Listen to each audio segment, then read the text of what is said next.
사랑받고 싶은 욕구는 50이 되든 60이 되든 여자는 똑같은데, 내가 매력이 없나? 내가 안 예쁘나? 내가 여자로 안 보이나? 그러니까 자존감이 떨어지고 바람을 피우는 형태로 넘어가는 경우들도 있어요. 결혼을 하면요 줄어들어요. 일단 성관계를 많이 안 하잖아요. 외로움도 많이 느끼고 우울감도 많이 느끼고 자존감도 많이 떨어지게 되고 감정 조절이 좀 안 되거나 사람들하고 교류를 좀 안 한다거나 이런 식으로 좀 바뀌게 되는 경우들이 되게 많아요.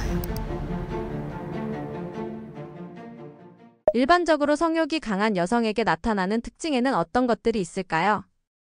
일단 우리가 성욕이 강하다 이렇게 하는 거를 남자분들이 되게 좋아하고 궁금해 하시는데요. 성욕이 강하다고 해서 문란하거나 성관계 빈도가 많다는 게 아니고요. 성적 충동을 자주 느끼고, 그리고 이 성적인 것에 대한 만족감이나 욕구가 높고, 그리고 성적인 상상력을 좀 갖고 있는 그런 사람들로 우리가 정의를 내리고 시작을 할게요. 왜냐면 성욕이 많다고 해서 너랑 한다는 건 아닙니다.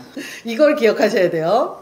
그래서 DSM-5의 성중독과는 다른 이야기다라는 거를 기억하셨으면 좋겠습니다. 일단 성욕이 높은 여성들을 가만히 보면요, 제가 지금까지 어떤 것들을 좀 많이 보게 되냐면, 일단 여성들 중에서 성관계를 했을 때 오르가즘을 느껴본 여자하고 느껴보지 못한 여자가 좀 달라요. 그러니까 우리가 생각보다 성이 본능인 것 같지만 사실 경험이 없으면 성욕이라든지 이런 것들을 느끼더라도 잘 모르는 경우가 되게 많거든요. 근데 한번 오르가즘을 느껴봤다거나 아니면 성관계를 통해서 되게 큰 만족감이 있어 본 분들이라면 성욕이라든지 오르가즘을 더 느끼려고 하는 가능성이 좀 더 높다. 그래서 성에 대한 관심도가 높아질 수 있다. 이게 일단 첫 번째고요. 그리고 또 하나가 평소에 성욕이 많은지 안 많은지를 안다는 건 앞에 오르가즘하고 좀 같은 맥락으로서 이해를 해야 되는데, 성관계를 했을 때 오르가즘이라는 게 인간이 느낄 수 있는 굉장히 강한 쾌락이에요. 말 그대로 도파민이 정말 팡 터지는, 진짜 인간이 느낄 수 있는 일반적인 뭐 쇼츠 보면서 하는 그 도파민, 이게 아니라 인간이 느낄 수 있는 쾌락의 아주 끝판왕이란 얘기예요. 그렇기 때문에 그걸 한번 경험을 했었던 사람들이 사실은 다시 경험을 할 가능성이 높지만, 여기에도 또 하나, 그러면서 또 하나가 오감, 감각이 예민하고 민감하신 분들이 있어요. 예를 들어서 오감이 시각, 청각, 촉각, 후각, 미각이잖아요. 근데 시각적인 것에 굉장히 예민하신 분들은 시각적인 것에도 빨리 오는 경우도 있지만, 사실은 촉각 쪽이, 촉각이나 미각이 사실은 체감각 쪽이거든요. 감각 쪽이거든요. 그래서 촉각 쪽이 되게 예민하신 분들이 있어요. 그럼 감각 자체가 민감하다는 뜻이에요. 감각이 민감하다는 건 간지러움과 성감대가 사실은 되게 한 끗 차이예요. 그래서 간지러움을 되게 잘 느낀다는 건 사실은 오르가즘을 잘 느낄 확률이 되게 높아요. 그래서 이 감각에 예민하시고 민감하신 분들이 있는데, 이런 분들이 보통은 옷 같은 거 입을 때 이런 재질에 되게 민감하거나, 아니면 후각도 사실은 체감각 영역이거든요. 향기에 예민하거나, 아니면 스킨십을 했을 때 간지러움에 예민하거나, 아니면 예를 들어서 한의원 가면 침을 맞을 수 있잖아요. 침을 맞을 때 자지러지게 아프다고 하거나, 이렇게 민감한 분들이 사실은 오르가즘 느낄 확률이 더 높고, 그렇기 때문에 성욕을 더 느낄 확률이 높아지는 거예요. 항상 똑같이 연결되는 건 아니지만 확률상 그렇게 갈 수가 있어요. 그래서 여기에는 어쨌든 도파민이나 이런 것들이 작용을 하기 때문에 그럴 수밖에 없다. 그리고 또 두 번째가 개방성이, 충동성이 높으신 분들이 되게 많거든요. 그러니까 충동성이라고 하는 게 사실 우리의 한국 사람들이 되게 조신한 걸 되게 많이 강조하잖아요. 되게 조신하고, 그리고 되게 정숙하고 이런 것들 되게 강조를 하다 보니 많이 억눌려 있어요. 실제로 성욕이 있어도 표현을 하지 않고 억눌려 있고 티를 내지 않는 거죠. 그래서 충동을 잘 통제하는 건데, 이 개방성이라고 하는 게 뭐냐면, 새로운 시도, 새로운 신선한 무언가를 좋아하는 사람들이 개방성이에요. 예를 들어서 이걸 어떻게 표현할 수 있냐면, 음식을 먹더라도 꼭 새로운 데 가서 먹어야 돼요. 새로운 메뉴를 좋아하고, 물건이 이미 있는데 그 있는 물건을 지겨워, 새로 사야지, 아니면 있는 것 또 사고 있는 것 또 사고 있는 것 또 사고. 사실 이런 것들이 개방성이거든요. 여행을 가더라도 안 가본 데, 그리고 길을 걷더라도 새로운 곳, 이것들이 다 개방성들이에요. 그래서 이렇게 개방성이 높으신 분들이 성에 대해서도 말로 표현할 수도 있고, 그리고 좀 더 수용력이 넓어질 수 있기 때문에, 그래서 이 성욕이 느껴지더라도 좀 더 개방적으로 수용할 수 있는 가능성이 좀 더 높아지고, 그리고 또 외향성이신 분들이 있어요. 이 외향성이신 분들은 표현을 하는데 거리낌이 없어요. 그래서 개방성과 외향성이 있으신 분들은 성욕이 높아 보이는 확률이 좀 더 높고, 그리고 또 충동성이 높으신 분들이 있어요. 충동 조절 좀 안 되시는 분들 있잖아요. 그러면 이런 분들도 사실은 성욕과 관련해서 많이 억제를 안 한다는 거죠. 오히려 자존감하고도 연결되는 경우들도 많고, 그리고 자의식이라든지 자아상하고도 연결되는 경우가 되게 많은데, 이렇게 성욕구가 많은 사람들이 가만히 보면 자기 몸에 대해서 잘 알아요. 왜 몸에 대해서 잘 아냐면, 이 성과 관련되어 있는 전문 심리학자들이 있어요. 실제로 연구 논문들이 되게 많은데, 성과 관련된 이 심리학자들은 뭘 얘기를 하냐면, 자위를 해라, 자기 위로를 해라. 특히 여자도 자기 위로를 해야 된다, 이걸 굉장히 많이 강조를 해요. 왜냐하면 자기 위로를 많이 해본 사람들이 자기가 어떤 것을 좋아하는지 알고 그 감각을 개발시키고, 그 개발을 시킬 수 있기 때문에 더 발달하고, 그래서 자기가 원하는 걸 좀 더 개방성이랑 외향성이 결합된다면 더 표현할 줄 안다는 거죠. 그래서 이렇게 자기 몸에 대해서 좀 잘 알고, 그리고 그걸 만족하는 경우들도 굉장히 많다. 그래서 이들은 자위를 하는데 스스로 한다는 거죠. 그래서 자위를 한다거나 성적으로 상상을 하는 거에 거부감이 없어요. 근데 실제로 우리나라의 많은 여성분들이, 이거는 문화권하고도 좀 많이 가는데, 많은 여성분들이 성과 관련해 있는 이야기를 한다거나, 성과 관련되어 있는 뭔가 자기 위로를 한다거나, 아니면 섹스토이 같은 걸 산다거나, 이런 것들을 굉장히 더러워, 약간 이런 식으로 생각을 하는데, 성은 사실은 굉장히 중요한 게, 성욕이 있기 때문에 사실은 이성이나 뭐 동성애를 하시더라도 연애를 하고 싶은 거예요. 성욕이 있기 때문에 연애를 하고 싶은 거고, 성욕이 있기 때문에 연애를 하면서 결혼까지 생각을 하는 거예요. 우리가 아이를 낳고 출산을 하는 건 성관계를 해야지 출산까지 가는 거예요. 근데 성관계를 할 때 오르가즘을 느껴서, 정말 인생 자기가 느낄 수 있는 최고의 오르가즘을 느껴서 도파민이 빵 터져줘야 분출을 하고, 그 과정을 통해서 이 수정을 하면서 임신과 출산이 되는 거거든요. 사실은 성하고 연애하고 따로따로 다들 생각을 하는데요. 남녀 간의 관계들, 지금까지 연애 관계라고 하는 게 남자는 공격했고 여자는 수비했잖아요. 이게 사실은 남녀의 신체의 가장 기본적인 생물학적인 거에서부터 시작한다. 그래서 남자는 분출해야 되는 정자, 그리고 여자는 받아들여야 되는 남자. 그렇다면 남자는 분출을 해야 되니까 연애를 공격적으로 계속 해야 되는 거고, 계속 생성이 되니까 굉장히 많은 양이, 여자는 한 달에 한 번씩밖에 생성이 안 되기 때문에 보호해야 되잖아요. 그러니까 수비를 하는 연애 패턴으로 갈 수밖에 없는 거예요, 실제로. 그래서 이 연애는 사실 이 성에서부터 시작한다라는 걸 기억을 해야 되는데, 사람들은, 특히 우리나라 문화 자체가 굉장히 정숙하고, 그리고 조신한 게 굉장히 중요한 그런 문화적인 특성을 갖고 있다 보니 되게 자꾸 성과 관련해서 죄의식을 갖는 경우들이 되게 많아요. 근데 지금은 죄의식에서 많이 벗어나서 자기 위로도 되게 많이 하시고, 그리고 사실 그런 경우들로 많이 가거든요. 근데 이것 또한 자기 효능감이나 자신감하고 같이 연결이 되기 때문에 성욕이 강하다고 해서 모두 다 억제만 해야 되는 건 아니고, 이거는 되게 자연스러운 현상이다. 그냥 빈도와 강도의 차이거든요. 빈도와 강도의 차이. 그래서 강도 자체가 약한 분들도 있고요, 빈도 자체가 되게 띄엄띄엄 있는 경우들이 있어요. 근데 빈도와 강도에서, 강도는 오르가즘을 느껴본 적이 있느냐 없느냐에서 강도가 결정이 돼요. 오르가즘을 느껴봤다 그러면 강도가 좀 더 세지는 거지만, 만약에 지금 연애를 한 3년 안 했어, 최근에 성관계를 해본 적이 없어, 그러면 이 성욕도 줄어들어요. 그리고 빈도도 마찬가지예요. 좀 빈도가 자주 그렇게 성관계를 하는 사람하고 성관계를 하지 않는 사람이 정서적으로도 연결이 되게 많이 돼요. 그래서 성관계를 좀 잘하고 건강하게 푸는 사람들은 정서적으로 안정되어 있는 가능성이 되게 높아요. 근데 잘 풀지 못하시는 분들이 그 정서적으로 안정이 좀 안 돼 있는 경우들도 사실 연결되는 경우들이 조금 있다.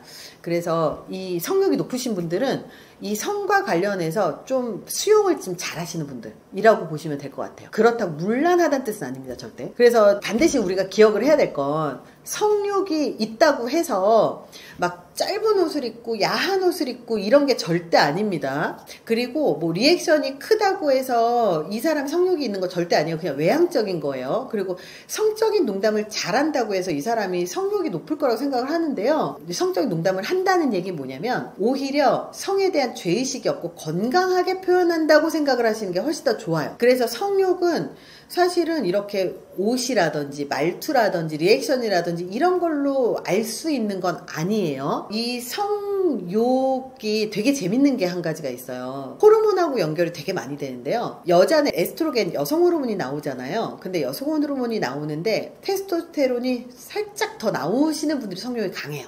그래서 테스토스테론이 경쟁심이 좀 있고 그리고 일을 성취하고 싶고 막 이런 것하고 관련되거든요.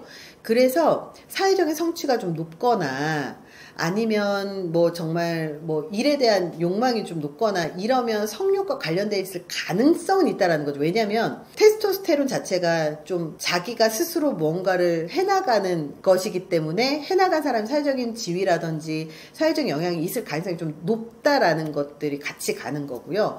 그렇다고 해서 남성처럼 막 이렇게 막 우락부락하고 이런 건 절대 아니다. 그래서 근데 또 바꿔서 생각을 하면 꼭 그게 아니어도 사회적인 성취가 있는 사람들은 자기 커뮤니케이션도 굉장히 주장도 잘하고 그리고 자기에 대해서 정확하게 이해를 하고 있을 가능성이 되게 높아요. 메타인지 능력이 높을 가능성이 높거든요.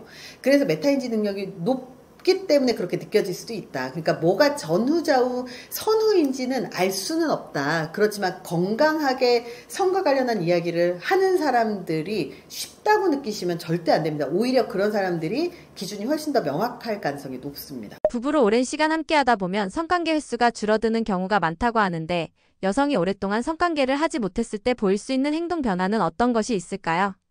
사실 연애 시절에 동전을 넣고 평생을 그 동전을 빼도 성관계 할 때마다 동전을 넣었는데 평생을 동전을 빼도 다 못 뺀다 뭐 이런 얘기를 하시거든요. 근데 이것 또한 부부가 속궁합이 안 맞아서 생기는 문제가 아닐까 저는 그런 생각을 해요. 왜 그러냐면 정말 부부관계가 정말 결혼생활 10년 20년을 해도 30년을 해도 정말 곧 있으면 완경이 있고 완경이 됐는데도 부부관계가 일주일에 한 번씩 하시는 분들도 진짜 있거든요. 근데 그거는 잘 맞아서예요. 근데 잘 안 맞으시면 얘기한 것처럼 잘 안 맞으면 문제가 뭐가 되냐면 안 하게 돼, 피하게 돼, 싫어하게 돼요. 그러면 감각이 죽기 시작합니다. 감각이 죽으면서 성욕도 같이 줄어들어요. 남자도 그렇고 여자도 그렇고. 근데 문제는 여자분들은 사실 자기의 속 얘기를 잘 안 해요. 그래서 저도 이제 주변에 그 여자분들 인터뷰를 하다 보면 성에 대한 이야기를 되게 부끄러워하거나 난 안 해도 괜찮아 약간 이런 식으로 얘기를 하기는 해요. 근데 그분들의 행동 양식들을 되게 관찰을 해보면 어떤 현상이 있냐면 집에서 성관계가 전혀 없으니까 여자로서의 자존감이 굉장히 떨어져 있어요. 되게 예쁘게 꾸미고 사랑받고 싶은 욕구는 50이 되든 60이 되든 여자는 똑같은데 사랑받는다는 느낌이 들지 않고 여자로서의 정체성이 완전히 흔들려 버리거든요. 그러니까 내가 매력이 없나? 내가 안 예쁘나? 내가 여자로 안 보이나? 그러니까 자존감이 떨어지고 그러다 보니까 어떻게 넘어가냐면 주변에 그러니까 바람을 피우는 형태로 넘어가는 경우들도 있어요. 그러니까 남편한테 사랑을 받지 못한다고 생각이 들고 여자로서의 정체성이 자꾸 흔들리니까 그럼 나가서 바깥에서 다른 지나가는 남자가 예쁘다. 왜 이렇게 예뻐요? 너무 예뻐요. 이러면 여기에 홀라당 넘어가거나 인정받는 거잖아요. 그렇게 넘어가는 경우들도 되게 많아요. 그래서 이런 연령대가 40, 50대 정도 되면 이런 경우들도 많고, 사실 뭐 연령에 상관없이 결혼 생활이 길어지면 성관계가 없을수록 이렇게 넘어가는 경우들이 되게 많다. 왜냐면 성관계는 결국은 내가 여자로서의 정체성 그리고 사랑받고 있구나, 이 두 가지를 인정받을 수 있는 그런 굉장히 중요한 방식이기 때문에. 근데 중요한 건 남자들도 성이 되게 중요해요. 남자분들도 성이 되게 중요해서 남자분들이 아내분들한테 되게 정말 서운함을 되게 많이 느끼는 게 뭐냐면, 아이 낳고 나서 성관계를 자꾸 하자고 하는데 여자가 막 도망가고 싫어하고 이런 건데, 시기적으로 출산하고 나서는 사실 좀 조심을 하긴 해야 돼요. 왜냐면 그 호르몬 자체가 아이를 출산을 하면 아이 몸에서 나는 냄새 있잖아요. 이 냄새가 여자의 엄마의 성욕을 떨어뜨려요. 왜냐면 그래야 아이를 보호할 수 있잖아요. 이거는 그냥 신의 섭리라고 저는 봐요. 그래서 아이를 출산하고 나면 아이를 돌보는 이 시기에는, 내가 계속 끼고 키워야 되는 이 시기에는 여자가 성욕이 생기지 않습니다. 그때 남자분들이 되게 많이 서운해하고 그때 멀어지고 나서 다시 가까워지지 못하는데요. 그때만 잘 넘겨서 좀 가게 되면 사실은 성관계 속건만 잘 맞는다면 쭉 갈 수 있다는 거죠. 근데 이렇게 한번 멀어지고 나면 그 이후부터는 참 희한하게 상대방의 성과 관련되어 있는 호기심이나 호감이나 이런 것들이 떨어지면 상대방이 궁금하지 않아요. 궁금하지 않고, 그리고 뭔가 보고 싶다라든지 이런 애정 표현을 자꾸 안 하게 돼요. 그리고 감정 교류가 안 되는 거죠. 근데 이혼하는 커플과 이혼하지 않는 커플들의 그 1% 차이가 뭐냐면, 부부들의 대화를 1분만 봐도 이혼을 할 커플인지 이혼을 하지 않을 커플인지가 나오거든요. 그 이유는 서로 감정 대화가 많을수록 이혼을 안 해요. 그 얘기는 자기야 오늘 되게 기분 좋지, 오늘 날씨 너무 좋다, 이런 감정 단어가 들어가면 그러면 그 부분이 잘 살아요. 근데 아예 무관심하거나 그냥 서로 대화를 안 해, 아니면은 뭐 교류 자체를 안 해, 대화 안 하는 커플들이 있거든요. 예를 들어서 밥 먹었는지 안 먹었는지 궁금하지 않아, 아니면 감정 단어 자체를 안 해요. 오늘 뭐 누구 둘째는 뭐 했어? 그랬어? 알았어. 오케이. 끝. 그냥 정보만 교류하다 끝나는 커플들이 있어요. 이런 분들이 대부분 성접촉이 없다. 그러면 부부간의 관계가 되게 건조해지고, 건조하기 때문에 행복하지 않죠. 차라리 싸우는 게 더 나아요. 차라리 싸우면 서로 애정이 있는 거예요. 근데 싸우지도 않고 있거나 없거나 상관이 없는 단계가 가면, 아예 감정이 없는 단계가 가면 사실은 이혼하는 게 맞아요. 근데 사람들이 어떻게 생각하냐면 싸울 때 이혼한다고 생각하거든요. 근데 싸울 때는 애정이 있기 때문에 싸우는 겁니다. 근데 싸우지 않아요. 무감각해요. 관심이 없어요. 들어오든가 말든가. 이 정도가 되면 이제는 부부가 아닌 거죠. 그래서 성관계는 감정하고 연결되고, 이 감정은 부부간의 관계의 질을 좌우하기 때문에 되게 중요합니다. 그리고 성관계를 많이 안 하잖아요. 그러면 몸매 관리도 안 해요. 한 분이, 저랑 좀 친한 분이 있어요. 왜 이렇게 살쪘어요? 내가 물어봤어요. 그랬더니 벗은 몸을 보여줄 사람이 없어서래요. 그래서 외모를 아예 안 꾸며버리거나, 아니면 내가 집에선 사랑을 못 받으니까 나가서 예쁨을 받고 싶은 거예요. 그러니까 너무 예쁘게 잘 꾸미거나, 이렇게 두 가지로 바뀌는데, 중요한 건 욕구잖아요. 배고픈 거 사라져요? 안 사라져요. 아니면 졸린 거 사라져요? 안 사라져요. 성적인 욕구 자체는요, 절대 사라지지 않는다. 그래서 욕구가 사라지지 않는 걸 눌러놨다고 생각을 하면 안 된다. 이 욕구는 어떤 방식으로든 표출이 된다라는 것. 그래서 이게 배설의 욕구란 말이에요. 이게 배설의 욕구인데, 이 배설의 욕구라고 하는 건 먹는 욕구하고도 연결이 많이 되어 있어요. 그래서 이 성적인 욕구를 제대로 충족하지 못하면 사실 어디로 튀게 될지는 모르는 거죠. 그래서 관계가 굉장히 건조하고 자꾸 바깥으로 가게 되더라고요. 분리불안이 높은 사람일수록 성욕이 강할 가능성이 있나요? 분리불안과 성욕 사이에는 어떤 상관관계가 있는지 궁금합니다. 사실 성욕이라는 게 되게 재밌는 게 또 하나가 있어요. 결혼을 하면요, 성욕이 줄어들어요. 이게 심리학에서도 아주 적은 미미하게 나오는 연구 결과들이긴 하지만, 실제로 사람이 안정감을 느끼면 성욕은 줄어들고요, 사람이 불안감을 느끼면 성욕이 증가해요. 그러니까 그 성욕이 증가하는 게 불안감에서 기인하는 경우가 많아요. 왜 연애할 때 성관계를 많이 하고 결혼하면 성관계를 안 하냐면, 연애할 때는 언제 헤어질지 모르잖아요. 관계가 지금은 사귄다고 하지만 사실은 근본적으로는 불안한 관계거든요. 그러니까 성관계가 잦을 수밖에 없어요.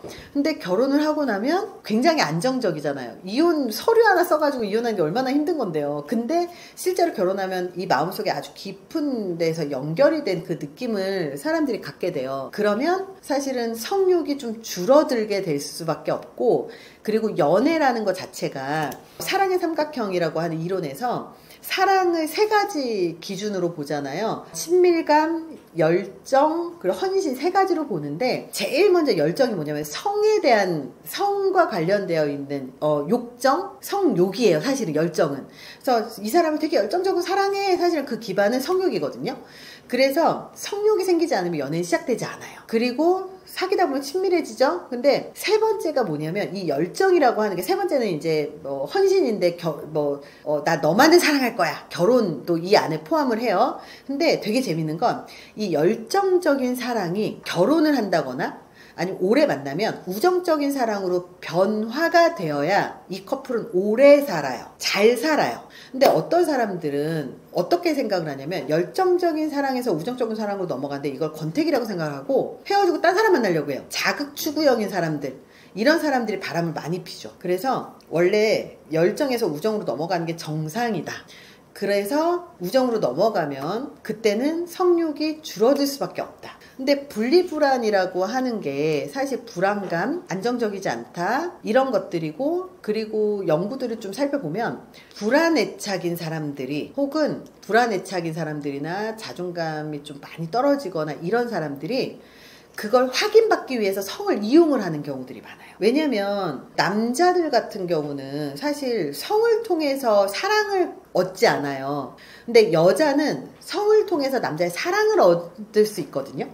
그래서 내가 사랑받는다는 걸 느끼고 싶어서 성을 활용하는 도구로서 사용을 하는 거지, 이 사람이 분리불안이 있거나 불안하다고 해서 성욕이 갑자기 폭발하고 그런 것들은 아주 크진 않다. 그러나 심리적으로 영향이 있기 때문에 불안감이 높은 사람들이 성과 관련된 행위들이 좀 증가하는 가능성들이 좀 높아지긴 합니다. 여성이 오랫동안 성관계를 하지 않았을 때 나타날 수 있는 신체적 혹은 심리적인 징후에는 어떤 것이 있을까요?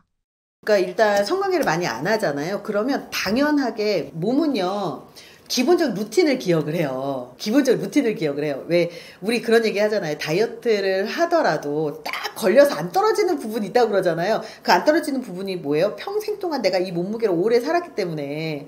인간의 몸은 그 원래 하던 대로 돌아가려고 하는 습관이 있어요. 그게 뭐든지 심리적으로도 그렇고 신체적으로도 그렇고 똑같아요. 그래서 우울증도 초반에 우울증이 왔을 때 초반에 잡으면 원래 자기의 성향으로 돌아오지만, 우울증이 만성이 되면 만성이 기본 루틴이 돼서 원래대로 못 돌아간다고 얘기를 하잖아요. 성도 마찬가지예요. 성도 그냥 어렸을 때 보면 성관계 뭐 원활하게 하고 만약에 그랬으면, 그러면 여자들 같은 경우는 성관계가 그래도 있어 왔었던 사람들은 말 그대로 질점막이라든지 아니면 이런 윤활이라든지 이런 것들이 분비가 잘 되는데, 만약에 안 해버릇했어 그러면 사실 질이 좁아지거나, 안 쓰니까 탄력이 이제 굳어지거나 좁아지거나 아니면 윤활이 생기지 않는다는 거죠. 그래서 사용을 안 하는 것들은 원래 이 강도가 줄어들게 돼 있어요. 다 운동성이기 때문에. 그래서 질의 탄력성이라든지 이런 것들이 줄어든다는 것. 그래서 좁고 탄력은 떨어지고 이런 현상들이 있어질 수 있다. 그리고 두 번째가 감각이 좀 사라지게 되는 거죠. 그래서 성적인 자극은 어쨌든 간 이런 촉각이기 때문에 이런 반응이라든지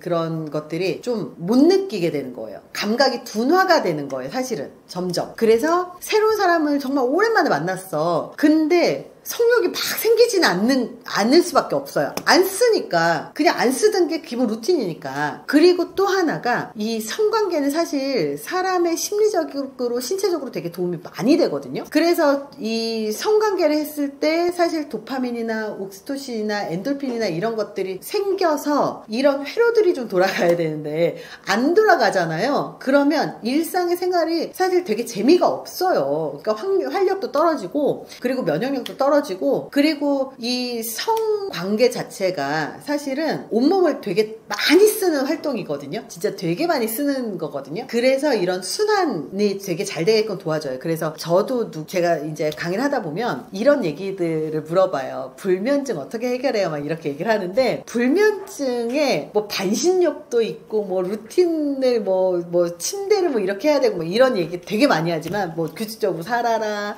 뭐 잠자는 환경을 개선을 해라, 뭐 아니면 쾌적하게 만들어, 이런 얘기를 하지만 제일 좋은 게 자기 위로하고 성관계입니다. 사실은. 왜냐하면 굉장히 그 긴장을 많이 하고 운동을 하고 난 다음에 긴장이 딱 풀어지잖아요. 우리가 말하는 현자 타임이잖아요.